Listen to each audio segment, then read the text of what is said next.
दोस्तों आप जानते हैं फ्लूइड वो चीज़ होती है जो फ्लो करती है। आज की क्लास में हम डिस्कस करेंगे कि फ्लूइड क्यों फ्लो करता है, वो क्या कारण है जिसकी वजह से फ्लूइड फ्लो करता है और सॉलिड फ्लो नहीं करता है। आज की क्लास में हम डिस्कस करेंगे कि क्या अंतर होता है फ्लूइड में और सॉलिड में। तो फ्लूइड मैकेनिक्स में सबसे पहली जो मेरी रिक्वायरमेंट है वो मेरे को ये समझ में आना चाहिए कि what is fluid and why it flows and what is the meaning of fluid, what is the meaning of flow in terms of mechanical engineering.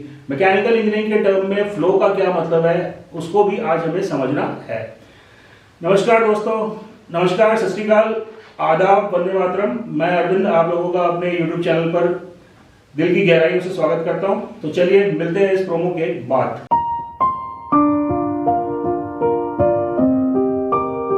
दोस्तों आपको एक जॉब की अपडेट भी देनी थी। आज Indian iron and steel company यानी कि इसको में वैकेंसीज निकली हुई हैं जूनियर इंजीनियर्स की। 150 पोस्ट है, तो आप लोग उसमें अप्लाई कर सकते हैं। और जो वीडियो आज हम डिस्कस करने जा रहे हैं ये वीडियो भी आपको प्रिपरेशन में हेल्प करेगा। तो चलिए आइए देखते हैं क्या होता है फ्लूइड और किस प्रकार से यह सॉलिड से डिफरेंट है। तो सबसे पहले हम स्टार्ट करते हैं अपने बेसिक डेफिनेशन से। बेसिक डेफिनेशन फ्लूइड की क्या होती है? बेसिक डेफिनेशन फ्लूइड की वही होती है जो आप लोगों ने पढ़ी है। फ्लूइड को अगर मेरे को डिफाइन करना है सिंपल वर्ड्स में तो that is a substance which can a substance which can flow is known as fluid, which can flow is fluid। तो ये बेसिक सी डेफिनेशन है और मैं ये अज्यूम करता हूँ कि everybody knows about this definition, सबको इस डेफिनेशन के बारे में पता होगा। दोस्तों यहाँ पे जो बात मुझे समझनी है वो ये बात समझनी है कि a substance which can flow, तो what is the meaning of flow? What is the meaning of flow? Do you know what is the meaning of flow? आपको क्या फ्लो का मतलब, अब हिंदी में आप कहेंगे कि फ्लो का मतलब बहना होता है, लेकिन बेसिकली फ्लो का मतलब क्या होता है? If you know what is the meaning of flow, please आप अपने कमेंट में उसको डालिए। चलिए, फ्लो का मतलब होता है continuous deformation. Continuous deformation, flow means the continuous deformation. अब फ्लूइड क्या होता है? तो अब मैं इसको दूसरे शब्दों में बोल सकता हूं, फ्लूइड वो चीज होती है जो कंटिन्यूअसली डिफॉर्म होती जाती है। फ्लूइड वो चीज होती है जो कंटिन्यूअसली डिफॉर्म होती जाती है। Now the next question arises, आप सवाल मेरे से पूछ सकते हैं, सर ये कंटिन्यूअस डिफॉर्मेशन क्यों हो रहा है? क्या कारण है कि फ्लूइड कंटिन्यूअसली डिफॉर्म हो रहा है? तो उसका कारण है कि fluid cannot resist shear stress। दोस्तों यहाँ पे मैं इस स्टेटमेंट को फिर से आपको एक्सप्लेन करता हूं कि क्या मतलब होता है। Fluid can not resist shear stress, hence it deforms continuously. इसलिए ये कंटिन्यूअसली डिफॉर्म होता है। दोस्तों यदि आपके पास कोई सॉलिड है और उस सॉलिड पे आप कोई भी स्ट्रेस लगाते हो, सपोज आप शियर स्ट्रेस अप्लाई करते हो, तो वो शियर स्ट्रेस के कारण क्या होता है, बॉडी में कुछ हद तक तो डिफॉर्मेशन होता है, लेकिन बॉडी उस डिफॉर्मेशन को रेजिस्ट करती है। यदि मान लीजिए मेरे पास ये एक ब्लॉक है और इस पर मैं फोर्स लगाऊंगा तो ये फोर्स इस बॉडी को डिफॉर्म करने का प्रयास करेगा, लेकिन ये बॉडी डिफॉर्म होती जा रही है क्या? नहीं, ये बॉडी डिफॉर्म नहीं हो रही है, क्योंकि ये बॉडी, इसके एटम्स जो है इस डिफॉर्मेशन को अपोज कर रहे हैं, रेजिस्टेंस ऑफर कर रहे हैं डिफॉर्मेशन के अगेंस्ट। लेकिन यदि हम फ्लूइड की बात करें दोस्तों, तो फ्लूइड पे अगर आप कितना भी छोटा सा शियर स्ट्रेस अप्लाई कर दें, वो उस शियर स्ट्रेस को रेजिस्ट नहीं कर पाता और उस शियर स्ट्रेस के कारण ये कंटिन्यूअसली डिफॉर्म होता जाता है। और इसी कंटिन्यूअस डिफॉर्मेशन को हम कहते हैं फ्लूइड का फ्लो, फ्लूइड फ्लो। दोस्तों यदि आपके पास कोई सॉलिड है और उस सॉलिड पे आप कोई भी स्ट्रेस लगाते हो, सपोज आप शियर स्ट्रेस अप्लाई करते हो, तो वो शियर स्ट्रेस के कारण क्या होता है, बॉडी में कुछ हद तक तो डिफॉर्मेशन होता है, लेकिन बॉडी उस डिफॉर्मेशन को रेजिस्ट करती है। यदि मान लीजिए मेरे पास ये एक ब्लॉक है और इस पर मैं फोर्स लगाऊंगा तो ये फोर्स इस बॉडी को डिफॉर्म करने का प्रयास करेगा, लेकिन ये बॉडी डिफॉर्म होती जा रही है क्या? नहीं, ये बॉडी डिफॉर्म नहीं हो रही है, क्योंकि ये बॉडी, इसके एटम्स जो है इस डिफॉर्मेशन को अपोज कर रहे हैं, रेजिस्टेंस ऑफर कर रहे हैं डिफॉर्मेशन के अगेंस्ट। लेकिन यदि हम फ्लूइड की बात करें दोस्तों, तो फ्लूइड पे अगर आप कितना भी छोटा सा शियर स्ट्रेस अप्लाई कर दें, वो उस शियर स्ट्रेस को रेजिस्ट नहीं कर पाता और उस शियर स्ट्रेस के कारण ये कंटिन्यूसली डिफॉर्म होता जाता है और इसी कंटिन्यूस डिफॉर्मेशन को हम कहते हैं फ्लूइड का फ्लो, फ्लूइड फ्लो। तो अब हम देखते हैं कि बेसिक डिफरेंस क्या है सॉलिड में और फ्लूइड में।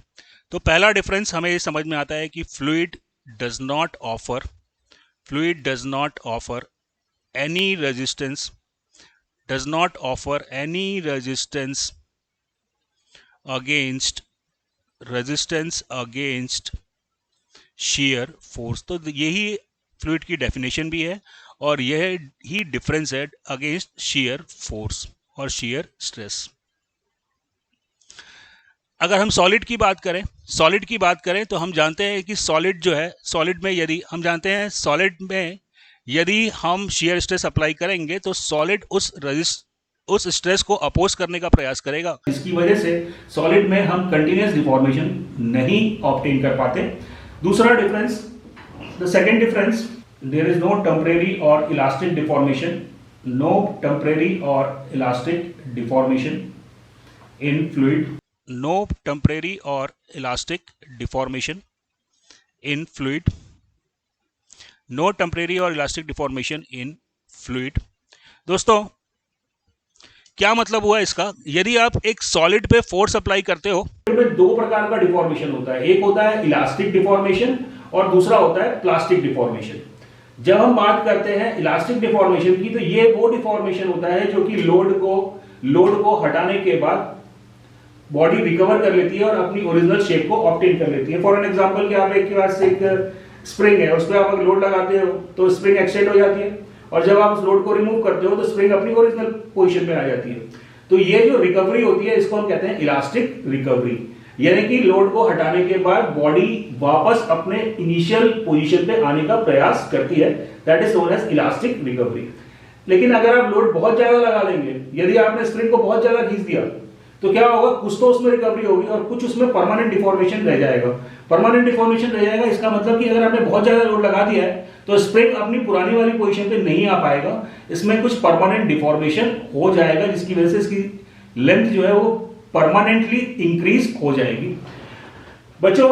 लेकिन अगर हम फ्लूइड की बात करते हैं तो फ्लूइड में कोई भी रिकवरी नहीं होती, फ्लूइड में कोई भी इलास्टिक रिकवरी नहीं होती। यानी कि फ्लूइड अगर डिफॉर्म हो गया, फ्लूइड अगर फ्लो हो गया तो वापस अपनी जगह पे आता है क्या? नहीं। फ्लूइड में किसी भी प्रकार की कोई इलास्टिक रिकवरी नहीं होती। फ्लूइड अगर फ्लो हो गया तो वो कंटिन्यूसली फ्लो होगा, वो वापस अपनी पोजीशन को रीगेन नहीं कर पाएगा। लेकिन अगर सॉलिड पे आप लोड लगाएंगे तो उसमें कुछ हद तक रिकवरी पॉसिबल है और कुछ जो है उसमें प्लास्टिक डिफॉर्मेशन हो सकता है। चलिए आइए तीसरे पॉइंट को देखते हैं। जो थर्ड डिफरेंस है फ्लूइड और सॉलिड का वो ये है कि fluid has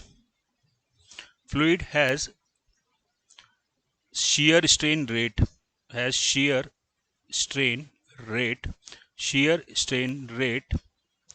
whereas solid has shear strain।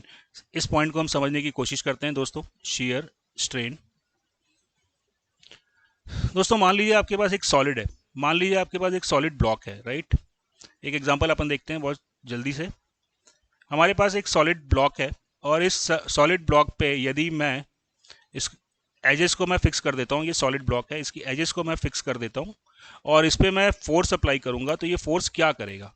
यदि आप इस पर लोड अप्लाई करते हैं तो बिकॉज ऑफ द लोड ये जो इसकी एज है वो डिफॉर्म होगी।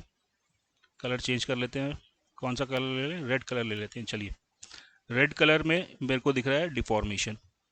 तो बच्चों पहले आपके पास जो एज थी वो ए बी थी, लेकिन जब आपने इस पर shear स्ट्रेस अप्लाई किया तो इसकी एज जो है वो डिफॉर्म होके अब ए बी डैश हो जाती है। सिमिलरली ये इसकी एज जो है वो सी डी जो है वो डिफॉर्म होकर अब हो जाएगी सी डी डैश। दोस्तों यहाँ पे आपने लोड लगाया और इस लोड के कारण कितना डिफॉर्मेशन हुआ, दैट इज एंगल गामा। तो आप इस गामा को कैलकुलेट कर सकते हो ना कि कितना गामा की वैल्यू आ रही है। तो ये जो गामा की वैल्यू है इसी को हम कहते हैं shear strain, राइट। लेकिन दोस्तों अगर हम सॉलिड की बात करें तो ये तो कंटिन्यूसली डिफॉर्म हो रहा है, यानी कि गामा की वैल्यू जो है वो कंटिन्यूसली चेंज होती जाएगी, कंटिन्यूसली इंक्रीज होती जाएगी। तो फ्लूइड के केस में हम गामा नहीं कैलकुलेट कर सकते। तो फ्लूइड के केस में हम गामा नहीं कैलकुलेट कर सकते, हम शियर स्ट्रेन नहीं कैलकुलेट कर सकते। हम क्या कैलकुलेट कर सकते हैं? शियर स्ट्रेन रेट, यानी कि किस रेट से शियर डिफॉर्मेशन हो रहा है। ये इंटरव्यू का भी बहुत फेवरेट क्वेश्चन होता है कि फ्लूइड क्या है। तो नॉर्मली हम लोग ये कह देते हैं कि फ्लूइड जो है वो फ्लो होता है, वो फ्लूइड है। ये डेफिनेशन सही है दोस्तों, लेकिन आपको अब थोड़ा टेक्निकल डेफिनेशन का इस्तेमाल करना है। आपको ये कहना है कि फ्लूइड एक सब्सटेंस होता है जो कि शियर फोर्स को रेजिस्ट नहीं कर पाता, शियर फोर्स के अगेंस्ट में कोई रेजिस्टेंस नहीं देता है, इसलिए फ्लूइड जो है वो कंटिन्यूसली डिफॉर्म करता है। ये कंटिन्यूस डिफॉर्मेशन को ही दोस्तों इस कंटिन्यूस डिफॉर्मेशन को ही हम फ्लो कहते हैं। तो कोई आपसे अगर ये पूछता है कि what is the meaning of flow, तो flow means the continuous deformation of fluid. दोस्तों, सॉलिड और फ्लूइड का अंतर भी हमने डिस्कस किया। पहली बात ये कि सॉलिड पे यदि आप लोड अप्लाई करोगे तो उसमें भी डिफॉर्मेशन होगा, लेकिन उसमें एक फाइनाइट डिफॉर्मेशन होगा, जबकि फ्लूइड में अनलिमिटेड डिफॉर्मेशन होगा, कंटिन्यूस डिफॉर्मेशन होगा। इसी कारण फ्लूइड में हम शियर स्ट्रेन रेट कैलकुलेट करते हैं, जबकि सॉलिड के केस में हम शियर स्ट्रेन कैलकुलेट करते हैं। दोस्तों, मैं उम्मीद करता हूं ये लेक्चर आप लोगों को पसंद आया होगा। कोई भी डाउट अगर आपको आता है रिगार्डिंग द टॉपिक या एनी अदर टॉपिक, तो आपको नंबर दिए हुए हैं जो स्क्रॉल हो रहे हैं नीचे, उस नंबर पे आप कॉल कर सकते हैं। और दोस्तों, वीडियो अगर आपको पसंद आया है तो प्लीज इसको लाइक जरूर करिए, शेयर करिए, सब्सक्राइब करिए, क्योंकि आप लोगों के लाइक्स और व्यूज जो होते हैं that gives us the motivation. जितने ज्यादा व्यूज आते हैं, शेयर होता है, सब्सक्राइब होता है, उतना हमको मोटिवेशन मिलता है और वीडियोस को अच्छे से बनाने के लिए। तो आई अज्यूम कि आप लोग इसको लाइक करेंगे, शेयर करेंगे, सब्सक्राइब करेंगे। And thank you for watching the video. मिलते हैं अगले वीडियो में।